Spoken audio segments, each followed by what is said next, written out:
Go ahead, Yeah. start with. Okay. It's your gig. No.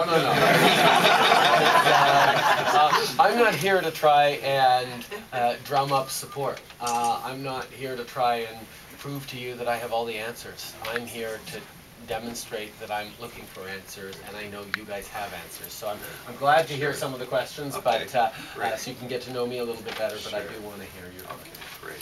So could you share with us what you believe the role of the federal government in creating a national housing strategy with a focus on a range of affordable and supported housing opportunities that are critical to people living with mental health issues? Well, I think housing is one of those fundamental building blocks around which you build all other successes as an individual.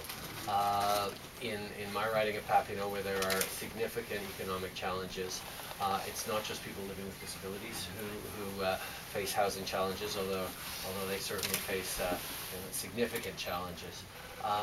But it's vulnerable elderly seniors, it's single moms, and people who are newly arrived immigrants and having difficulty integrating. There's a huge need for the federal government, with the resources we have, to reinvest in housing and in national housing strategies.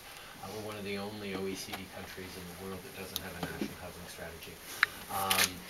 Much of the physical plan, of the actual infrastructure around housing, is coming to term in terms of the 25-year mortgages and the co-op programs and the organizations that were built up. We're reaching a huge watershed moment where we have to ask ourselves questions about how we're going to renew and rebuild and expand our housing needs in this country. And at the same time, the federal government, early on in Mr. Harper's mandates, he announced that there were 3 clear areas, he gave this in a speech, that he felt the federal government had no business weighing in on. One was homelessness, one was childcare, and the third was housing. And all 3 of those are things that I and future Liberal government are fully committed to investing and addressing. Thank you.